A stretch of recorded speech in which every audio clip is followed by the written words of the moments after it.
mahasiswa Magister Teknik Elektro dengan saya sendiri Najib Farul Sirait. Saya Yuki Ilham. Saya Raja Soki. Saya Ramazulana. Dengan ini kami izin untuk menyelesaikan sebuah tugas dari mata kuliah manajemen dan inovasi. Sebelumnya terima kasih sudah mau menjadi narasumber dari tugas dari manajemen dan inovasi. Sebelumnya kami terima kasih kepada Bapak Dr. Mulham Azhari, Master of Science. Mungkin langsung pertanyaan pertama aja. Mungkin langsung ke pertanyaan pertamanya. Apakah rumah sakit memiliki aturan atau penunjukan tim penanggung jawab untuk pengelolaan pengetahuan? Siapa yang mengkoordinasi, siapa yang menjalankan, dan bagaimana alur koordinasi antar unit medik, keperawatan, penunjang, dan mutu? Ya, terima kasih atas pertanyaannya. Nah, sebelumnya izinkan saya ditemukan Mas Dimutara sebagai Direktur Rumah Sakit Pendidikan Universitas Syahkuala yang sekarang kita kenal dengan RSP USK ya. Terima kasih, selamat datang ya pada hari ini di RSP USK ya. Nah, ini alhamdulillah dan kedatangan tadi ini salah satunya bisa mempromosikan ya, kegiatan pendidikan di Rumah Sakit Pendidikan USK. Nah, mungkin sebelum ini mata kuliahnya namanya manajemen dan inovasi. Nah, yang pertama yang ingin diharapkan dari proses wawancara ini, outputnya itu kami mengetahui bagaimana proses manajemen pengetahuan di rumah sakit ini. nah pengetahuan yang dimaksudkan di sini ini kan terlalu luas, mungkin nanti dia bisa kita batasi skupnya di mana sesuai dengan kesehatan. Mungkin ada dua hal. Yang pertama secara tajiknya, tajik itu lebih kepada yang tidak tertulis, yang pengalaman dokter langsung, bagaimana kalau ada suatu kejadian di rumah sakit, kuat blue misalnya, atau perlu tindakan apa yang langsung diambil oleh nakes atau dokter di sini. Yang kedua mungkin dari segi pengetahuan experience-nya yang tertulis gitu atau dibukukan gitu, baik di suatu portal yang komprehensif di situ ataupun di repo-repo yang lainnya gitu. Mungkin kami ingin mengetahui itu. Oke. Nah, ini pertanyaan pertama tadi Dek Nazar tentang Apakah rumah sakit memiliki aturan atau penunjukan tim penanggung jawab untuk pengelolaan pengetahuan? Siapa yang mengkoordinasi, siapa yang menjalankan, dan bagaimana alur koordinasi antar unit medik, keperawatan, penunjang, dan mutu? Izin Pak, misalnya dalam suatu hari itu ada informasi baru yang masuk gitu. Jadi siapa yang informasi yang baru itu siapa yang akan menyetujui dan siapa yang akan memberikan arahan follow up terhadap informasi itu? ya, terima kasih. Nah, yang pertama, kegiatan rumah sakit itu terikat dengan regulasi. Nah, artinya semua informasi yang ada itu biasanya kita harus rajin-rajin mengupdate regulasi yang sifatnya peraturan menteri atau undang-undang. Nah, sekarang kita harus update peraturan Menteri Kesehatan bagian kes. Nah, dari sisi pengetahuan, mungkin hal itu sifatnya yang berbentuk regulasi. Nah, regulasi itu kan nanti kita lihat turunannya, alur turunan. Nah, ini yang nanti seperti pertanyaan ini. Nah, kita sesuaikan nih, misalkan. Biasanya kita membentuk tim. Misalkan ini kan akhir tahun kita menjelang persiapan referensial BPJS. Nah, untuk agar apa istilahnya tujuan ini tercapai, biasanya kita bentuk tim. Nah, apa yang sudah ada di dalam regulasi ini kita buka lagi nih, misalkan ini contoh kecil, misalkan referensial itu kan, nanti kita lihat di aturannya. Referensial ini mau apa sih sebenarnya? Nah, tim yang kita bentuk ini mencari orang yang sesuai dengan regulasi ini. Nah, misalkan biasanya lebih ke arah administratif, misalkan pemenuhan borang, misalkan, atau pengecekan tempat, atau pengecekan fasilitas. Nah, juga tentunya ada hal-hal yang sifatnya layanan juga. Jadi artinya pemberian sesuai pendayaan tadi, pengetahuan itu kan. Nah, itu harus sesuai dengan unit masing-masing. Jadi kalau misalkan sifatnya administratif, kita biasanya akan libatkan tim yang lebih sifatnya administratif. Tapi kalau sifatnya misalkan dimintakan layanan, misalkan seperti pertanyaan Rana tadi tentang Kordu misalkan kan. Nah, itu tim intinya biasa dari unit layanan medis. Nah, mungkin demikian. Jadi Jadi sesuai dengan regulasi apa yang hendak kita jalankan. Jadi kita bentuk tim sesuai dengan regulasi tersebut. Bagaimana penyusunannya Pak? Apakah diberikan penomoran atau diatur berdasarkan runtun waktunya? Ya. Bagaimana pengaturannya untuk Nah, foldernya? Ini pertanyaan menarik nih. Kita kan kerja harus punya pola ya. Iya. Kalau enggak kan acak-acakan kan bingung sendiri gitu kan. Ini sesuai dengan mata kuliahnya ya, inovasi atau manajemen ya. Nah biasanya ini kan level kerja administratif. Kita punya staff di administrasi yang punya background arsiparis. Nah artinya seperti yang ditayangkan tadi, kita punya misalkan nih informasi tentang tenaga kesehatan, itu punya folder masing-masing. Nah foldernya itu satu orang dokter atau satu orang perawat itu satu folder sendiri. Nah nanti semua berkas-berkas yang berkaitan dengan yang bersangkutan itu disimpan di dalam satu folder. Nah misalkan lagi ada hal-hal yang berkaitan dengan mungkin kan lazim itu di mana-mana ada SOP ya, standar operasi prosedur gitu kan. Nah itu juga sama, kita punya satu bundel. Nah bundel ini nanti misalkan bundel apa, misalkan bundel SK, bundel satu tempat, bundel apa lagi regulasi di satu tempat, bundel apa lagi. Nah semua tergantung judulnya ya. Nah itu disimpan dalam satu bundel. Nah berkaitan dengan penomoran ini pasti ada menurut saya ya. Nah kalau enggak kan maaf, itu kan peletakan itu kan misalkan nih maaf, orang paling tua ke orang yang paling muda. Tapi nomornya saya tidak tahu pasti. Tapi saya lihat ada rak satu, mungkin nanti adik bisa melihat. Itu ada rak satu yang sifatnya raknya nakes, misalnya. Itu ada urutannya. Nah bagaimana itu mungkin kan ini seperti tadi ya, pengetahuan tadi ya. Ada orang di the right man on the right place, the right person, gitu kan. Artinya ada orang yang lebih tepat hal itu dan kita tidak masuk ke arah teknis tersebut. Yang pastinya kami lihat ada istilahnya ada tertib berkas atau folder itu diletakkan. Jadi artinya begitu misalkan nih saya pribadi mau cari misalkan SK saya, nah itu udah tahu tangannya kemana, itu udah tahu, enggak tangannya begini, matanya kemana, itu tidak beraba-raba lagi. Artinya sudah tahu di mana letaknya. Artinya kan jawabannya ini apa? Sudah punya satu sistem yang tertata. Dari pandangan Bapak sendiri, medis ini membawa ke arah efisiensi waktu atau pelaporannya terdokumentasi lebih baik? Pasti ya. Yang jelas kan ini suka dan suka kan era udah digital kan. Apalagi era palsu ya, fake ya, dengan adanya AI ya. AI kan badan boleh siapa, kepala boleh siapa gitu kan.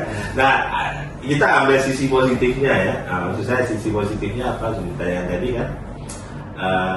Yang jelas ini jauh lebih baik, jauh lebih baik dengan ini. Cuma apa istilahnya ya, kita harus punya perangkat. Nah mungkin seiring waktu ini maaf nih, kalau sifatnya digital nanti orang kemana-mana kan suara laptop. Kalau dulu kan cuma pulpen, jadi ada sebenarnya tulisan cantik berubah jadi sekretaris kan. Jadi ada perubahan habit. Nah ini tantangan juga ya mungkin. Nah ini ilmunya ada di bagian elektro ya, penyederhanaan.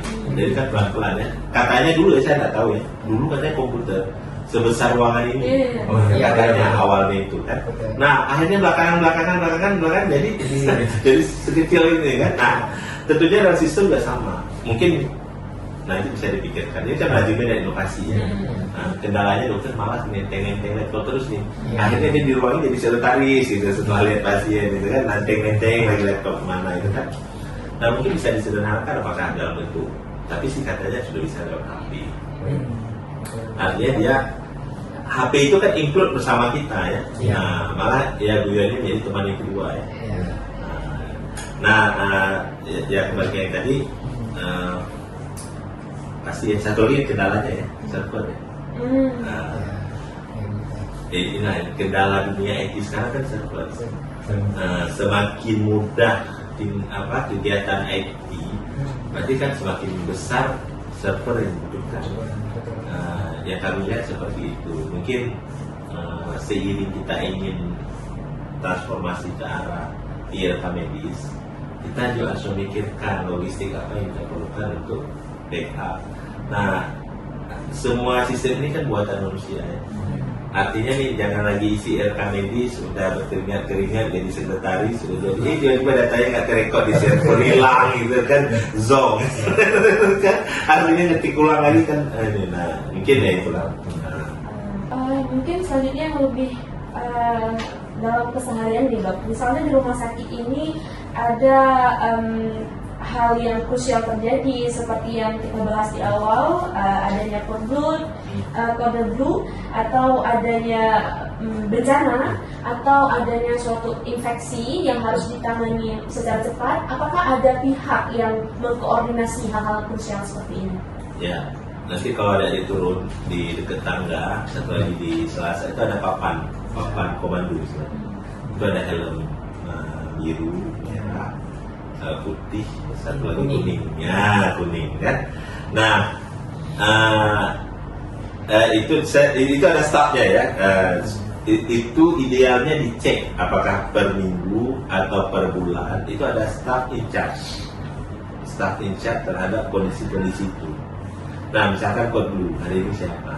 Nah, misalkan alhamdulillah kejadian lah pada umur. Nah, itu enggak harus lagi kita menghalu-halu.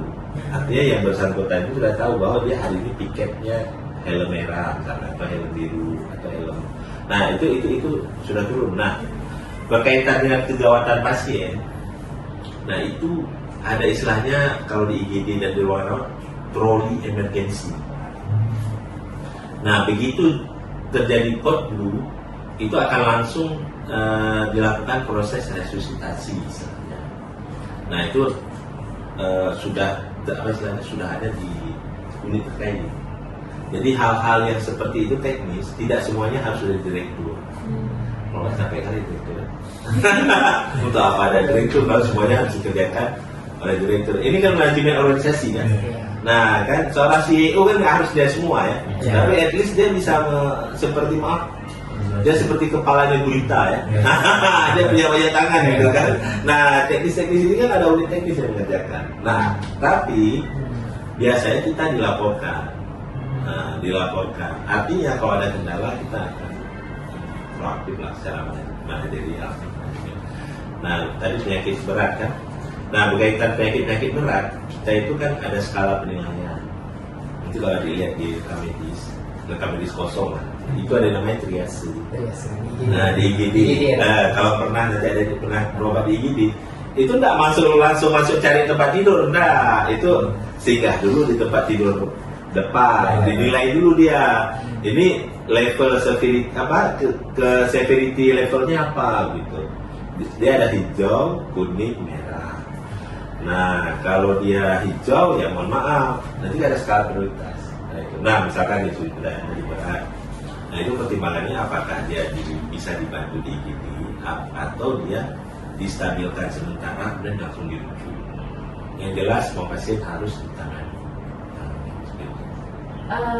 Baik, mungkin Pak bisa dijelaskan sedikit pola dokter di sini. Apakah suatu hal yang lazim terjadi, dokter senior memberikan mentoring atau transferring knowledge kepada dokter juniornya gitu? Ya, dari sisi pertanyaan ini yang sering dokter spesialis kepada dokter umum. Nah, karena kan maaf bukan kita mengatakan kita lebih tahu, tapi kan maaf seperti proses pendidikan adik-adik kan dosennya tidak mungkin di level yang setara kan. Pasti misalkan ya jadi di S2 pasti kan dosennya S3 minimal. Nah dokter juga sama. Nah artinya staf-staf di dokter umum itu biasanya mendapatkan mentoring atau tentiran lah dari dokter yang spesialis. Nah tentunya hal yang ditentir ini sesuai dengan kepakaran si dokter spesialisnya. Ya itu kan tadi disebut di awal upgrading. Nah upgrading itu ya itulah level sharing pengetahuan. Nah berkaitan dengan dokter senior dan misalkan di level yang sama, biasanya semakin senior dokter itu ini mohon maaf kita katakan kan dokter itu sebenarnya kalau ada yang mau menyelam ke kerjanya dokter nggak enak, capek kerjanya 24 jam gitu. Saya kalau bisa saya walaupun tidak 24 jam menangani, tapi Tidak boleh jauh, harus siap ditelepon kapan saja. Nah biasanya dokter muda-muda itu harus bisa bekerja sesuai shift pagi, siang dan malam. Nah semakin maaf nih, kita kan kalau ada umur makin lama makin tua ya. Nggak mungkin makin muda ya. Nah itu semakin bertambah umur dengan dokter yang pada level yang sama, biasanya tidak kita libatkan lagi di manajemen pasien. Biasanya kita tarik di manajemen yang sifatnya administratif. Nah, kenapa? Yang pertama di sisi umur, dia tidak mungkin kita paksakan jaga malam. Nah, mungkin kita paksakan. Pokoknya ada yang berbeda lah. Kita paham dosen-dosen senior kita kan tidak sama. Ya, yang sudah sepuh kan nggak mungkin disuruh ngegas lagi kan. Yang ngegas yang muda-muda aja lah gitu kan. Nah ini jadi kesimpulannya, kalau secara kompetensi itu dokter spesialis memberikan pikiran kepada dokter umum. Kalau selevel biasanya yang semakin tua, semakin dia senior, dia kita ajak di level manajemen. Kan dia sudah lama misalnya yang walaupun misalkan dokter umum, tapi kan dia senior, dia tua misalkan. Nah, artinya apa? Dia pengalaman dia tadi kan. Pengalaman dia di layanan ini kan bisa membantu juniornya juga. Nah, artinya apa? Pada saat dia masuk ke level manajemen, dia bisa melihat celah-celah tadi di mana yang kurang. Karena kan dia dulu pernah di situ.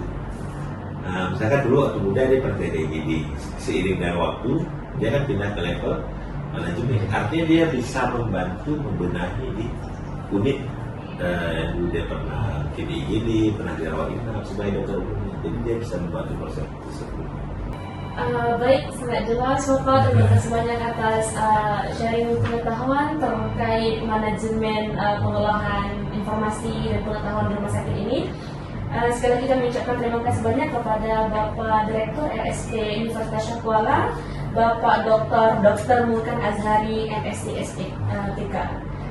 Semoga dengan kesempatan yang Bapak berikan ini dapat memberikan improve kepada kita semua dan tentunya memberikan manfaat kepada masyarakat sekitar. Ya, terima kasih banyak atas kedatangan adik-adik ya. Nah ini semoga sharing ini kan menjadi apa istilahnya mungkin ke depan perbaikan juga RSP USK ya. Karena ini kan hal seperti ini mungkin tidak terbayang ya pengetahuan cuma di global dan adik-adik punya inisiatif dan salah satu pilihannya ke rumah sakit. Nah mungkin apa yang informasi yang diberikan ini bisa membantu kita mata pilihannya. Semoga bermanfaat ya. Terima kasih banyak atas kedatangan di sini ya. Mohon maaf ya mungkin jamuannya nggak ada ya. Jamuan sehat makan angin. Ya terima kasih banyak ya.